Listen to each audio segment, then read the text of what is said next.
परिणामांपासून राष्ट्रीय स्वयंसेवक संघाने सावध राहावं असं गोविंद देवगिरी महाराज यांनी वक्तव्य केलंय। ज्यांना कधी संघ हिंदुत्व पटलं नव्हतं अशा लोकांची आयात होतीये असं गोविंदगिरी महाराज म्हणतात। गंगा जशी नाल्यांनी प्रदूषित झाली तसा संघही प्रदूषित होण्याची शक्यता आहे असं ते म्हणतात। पुण्यात आयोजित मृत्युंजय भारत या पुस्तक प्रकाशन सोहळ्यामध्ये त्यांनी हे वक्तव्य केलंय।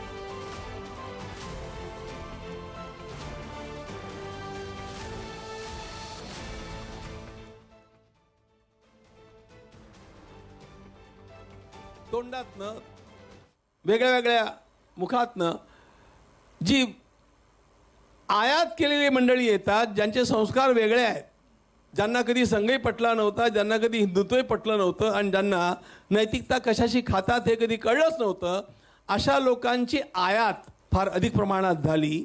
तर गंगा तर शुद्धच आहे, पण गंगेतल्या नाल्यांनी गंगा प्रदूषित केली, त्याप्रमाणे प्रदूषित होण्याची शक्यता, संघ परिवार तरी प्रदूषित होण्याची शक्यता मला वाटते आणि त्यामुळे याही ठिकाणी सावध राहण्याची फार आवश्यकता आहे।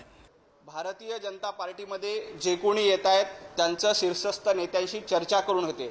खरं तर पंतप्रधान नरेंद्र मोदीजी, महाराष्ट्राचे मुख्यमंत्री देवेंद्रजी फडणवीस यांनी 2047 साली विकसित भारत करण्याचा संकल्प केलेला आहे आणि त्या संकल्पाला साथ देण्यासाठी भारतीय जनता पार्टीमध्ये जे कोणी येत आहेत त्यांचं स्वागत आहे।